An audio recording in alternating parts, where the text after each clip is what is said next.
पुणे महापालिकेच्या निवडणुकीत कालपर्यंत राष्ट्रवादी काँग्रेस शरदचंद्र पवार पक्षाची महाविकास आघाडी म्हणून चर्चा सुरू होती, पण काल दोन्ही राष्ट्रवादी एकत्र येणार असल्याची घोषणा करण्यात आली। आता पुणे आणि पिंपरी चिंचवड येथे काँग्रेस पक्ष शिवसेना उद्धव ठाकरे पक्षाला सोबत घेऊन निवडणूक लढणार असल्याचं काँग्रेसचे नेते सतेज पाटील आणि शिवसेना नेते सचिन अहिरे यांनी जाहीर केलं आहे। काँग्रेस शिवसेनेच्या या आघाडीमध्ये महाराष्ट्र नवनिर्माण सेना तसेच समविचारी पक्ष एकत्र निवडणूक लढणार आहे। राष्ट्रवादी शरदचंद्र पवार पक्षाची चर्चा करत असताना आमचे 2 दिवस असेच गेले असल्याचं यावेळी सतेज पाटील यांनी सांगितलंय। काँग्रेस शिवसेनेच्या या आघाडीमध्ये महाराष्ट्र नवनिर्माण सेना तसेच समविचारी पक्ष एकत्र निवडणूक लढवणार आहेत।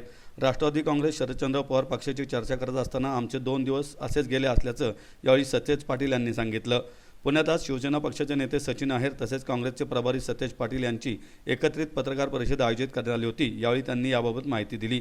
यावेळी सतेज पाटील म्हणाले की काल आम्ही आणि शिवसेनेची बैठक झाली असून जागा वाटपाच्या अंतिम टप्प्यापर्यंत आम्ही आलो आहे।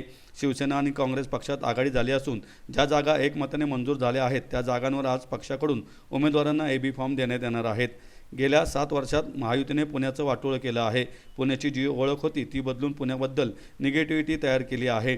आम्ही आणि शिवसेनेने एक चांगला पर्याय देण्याचं काम केलं आहे। आज शिवसेनेने 25 जागांवर AB फॉर्म देण्याचा निर्णय घेतला आहे, तर आम्ही 60 जागांवर पहिल्या टप्प्यात फॉर्म देणार आहोत। बाकीचे आज संध्याकाळपर्यंत अंतिम होणार आहेत। आमच्यासोबत येणाऱ्या घटक पक्षांशी देखील आम्ही चर्चा करणार असल्याचं यावेळी त्यांनी सांगितलं।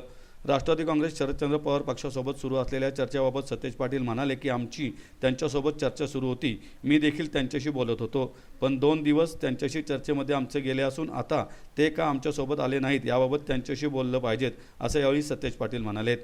शिवसेनेचे नेते सचिन अहिर म्हणाले की एक चांगला पर्याय आम्ही देण्याचं काम केलं आहे। सत्ताधारी भारतीय जनता पक्षाने जी काही आश्वासने पुणेकरांना दिली होती त्याचं काय झालं याबाबत मागच्याच आठवड्यात आम्ही लेखाजोखा मांडला आहे। आम्हाला ज्या जागा मिळणार आहे त्यात आम्ही मनसेला जागा देणार आहोत। मनसेसोबत आमची झालेली बैठकीत 21 जागांवर चर्चा झाली आहे। आज त्यांच्यासोबत देखील चर्चा अंतिम होणार असल्याचं त्यांनी सांगितलं। पुणे महापालिकेची निवडणुकीची रणधुमाळी सुरू आहे आणि आज आणि उद्या शेवटचा दिवस आहे फॉर्म भरायचा। निवडणूक लागल्यापासून आम्ही सगळेजण चर्चेत होतो आणि काल रात्री शिवसेना सचिन भाऊंच्या वतीनं आणि आम्ही सगळे काँग्रेसच्या वतीनं आमचे अध्यक्ष असतील किंवा आमचे सर्व सहकारी असतील बसून एक सीट वाटपाच्या फॉर्म्युल्यावर त्या ठिकाणी पोहोचलेलो आहोत आणि त्या फॉर्म्युल्याप्रमाणे शिवसेना आणि आमची आघाडी पुणे महापालिकेमध्ये निश्चितपणे या ठिकाणी झालेली आहे, हे आम्हाला आपल्याला सांगायला आनंद वाटतोय।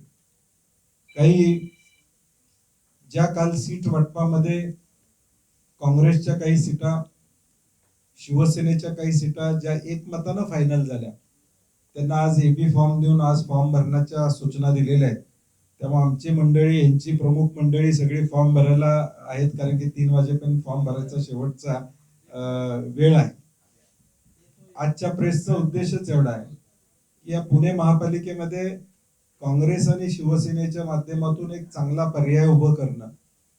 गेल्या 7 वर्षात ज्या पुण्याचं वाटोळं लावलेलं आहे महायुतीनं, 5 वर्षाची सत्ता असेल, गेल्या 2 वर्षातला प्रशासकाचा काळ असेल आणि पुणे एक आंतरराष्ट्रीय शहर, आता दुर्दैवानं त्याची ओळख कायदा आणि सुव्यवस्थेच्या बाबतीत असेल, ट्रॅफिकच्या बाबतीत असेल, पाण्याच्या बाबतीत असेल, या सगळ्या बाबतीत एक निगेटिव्हिटी पुण्याबद्दल गेल्या 7 वर्षामध्ये महायुतीच्या काळामध्ये निर्माण झाली आणि म्हणून एक चांगला पर्याय पुणेकरांना देण्याची भूमिका काँग्रेस आणि शिवसेना म्हणून आमची राहणार आहे।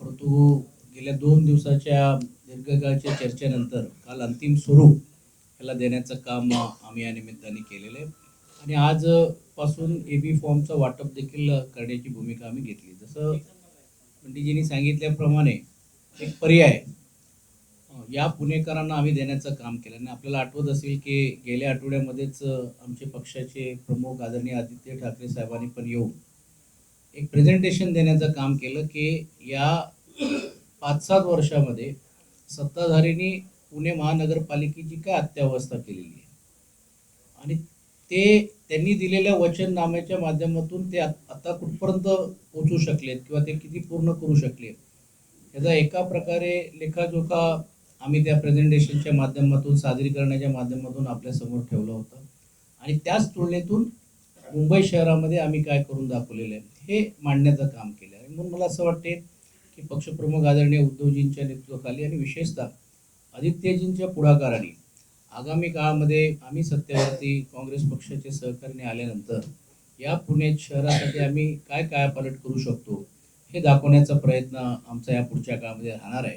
आणि म्हणून मला सांगण्यात आनंद होतोय की आता ही आघाडी झालेली आहे. आजपासून फॉर्म वाटप करत असताना पुढे पिंपरी चिंचवडमध्ये पण देखील आमचा मानस आहे की आम्ही एकत्रित बसून घेऊन चर्चा करू. ते देखील दुपारी बैठक होऊन त्याचाही निर्णय घेण्याचा प्रयत्न आमचा राहणार आहे. काल आम्ही पहाटे 5 पर्यंत बसलेलो आहे चर्चा करत आणि एकमत आमचं काही सीटांवर झालेलं आहे. जवळजवळ 45 जागा या शिवसेनेनं एबी फॉर्म द्यायचा निर्णय घेतलेला आहे आणि आम्ही जवळजवळ 60 जागा एबी फॉर्म पहिल्या टप्प्यात देण्याचा निर्णय घेतलेला.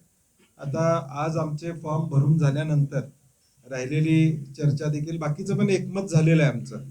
खरं काय आहे, आता तुमच्या माहिती करता 4चा प्रभाग असल्यामुळं आम्ही वाट बघतोय पुढचे उमेदवार कुठल्या गटातनं कोण येणार आहे आणि क मधनं भरायचा का ड मधनं भरायचा, या सगळ्या गोष्टी आमच्या आज संध्याकाळी म्हणजे यादी फायनल झालेली आहे, सीट वाटप झालेलं आहे. फॉर्म्युला सांगण्यापूर्वी वंचितचा प्रस्ताव आमच्याकडे आलेला आहे, त्यामुळे वंचित बरोबर आमची काँग्रेसची चर्चा स्वतंत्रपणे चालू आहे. आणि म्हणून हे घटक पक्षाची चर्चा पूर्ण होत नाही तोपर्यंत आकडा सांगणं जरा संयुक्तिक ठरणार नाही, कारण की आम्हाला त्यांनाही विश्वासात घ्यावं लागेल. आणि म्हणून आज रात्री आमचा फायनल जो टॅली आहे ती तिन्ही पक्षाची आम्ही तुमच्यासमोर नक्की देऊ. त्यांना तो प्रश्न त्यांना विचारायला पाहिजे. आमची चर्चा राष्ट्रवादीबरोबर 2 वेळा झाली, माझीही चर्चा वारंवार त्यांच्याबरोबर होत होती. परवा दिवशी देखील अंकुश ककडेंशी मी स्वतः बोललो होतो की एकदा होय किंवा नाही आम्हाला सांगा, कारण की त्यामुळे आम्हाला वेळ झाला. कारण की ज्यावेळी आपण 3 पक्षांशी चर्चा करतो प्रमुख, त्यावेळी सीट वाटप 3 पक्षात होतं आणि 2 पक्षांची चर्चा होती त्यावेळी सीट वाटप 2 पक्षात होतं. आणि म्हणून यामध्ये आम्हाला उशीर लागायला या चर्चेमुळे झाला. आता तो त्यांचा कॉल आहे, ते आमच्या बरोबर का आले नाहीत. नाही, दोघांच्या मुळे काही परिणाम व्हायचं कारण नाही, कारण की शेवटी 7 वर्षाचा महायुतीचा भ्रष्ट कारभार हा लोकांच्या पुढे आहे. पुण्याची अवस्था काय आहे, आज पुण्याला 22 TMC पाणी लागतंय. ते पाणी देखील मिळवण्यासाठी तुमची सत्ता आहे म्हणता, मुख्यमंत्री तुमचे आहेत म्हणता, पालकमंत्री पुण्याचे आहेत म्हणता, मग त्या 22 TMC साठी महापालिकेला ट्रिब्युनलमध्ये का जावं लागतं? तुम्ही बैठक घेऊन ते 22 TMC पाणी का देऊ शकत नाही? ह्या महत्वाचं ना. मग दाखवायचं एक आणि करायचं एक. मग सत्तेचा वापर तुम्ही स्वतःच्या फायद्यासाठी करताय का? या पुण्यातल्या तुम्ही पुण्यातला साधा पाण्याचा प्रश्न मुख्यमंत्री आणि उपमुख्यमंत्री दोन्ही सोडवू शकत नाहीत, तर मग याचा फायदा काय आहे, म्हणजे उपयोग काय त्यांचा? त्यामुळे त्यांच्या मताचा काही परिणाम होणार नाही. लोक काँग्रेस शिवसेनेला मतदान या ठिकाणी करतील अशी आम्हाला खात्री आहे. नाही, मनसेबरोबर आमची वेगळी चर्चा चाललेली आहे. मी त्यांची एक खूप मोठी यादी होती. परत मग 2 चर्चा झाल्या. आदित्य शिरोडकरजी जे आमच्या वतीने त्यांच्याशी बोलत होते, त्यांची शेवटची एक यादी 32ची आलेली आहे आणि 21 पर्यंत तरी देखील आमची चर्चा हा अंतिम स्वरूपावरती झालेली आहे. अजून थोडेफार काहीतरी वरखाली करून घेऊन ती चर्चा होईल. पण मी यासाठी ऑन रेकॉर्ड बोलत नव्हतो की जोपर्यंत होत नाही तोपर्यंत आपण चर्चा करण्यात अर्थ नाही. नाहीतर पूर्ण झाल्यानंतर मग स्पष्टता आपल्याला बोलता आलं असतं. परंतु म्हणून ती चर्चा चालली आहे. मला वाटते दुपारी आमची अंतिम बैठक होईल.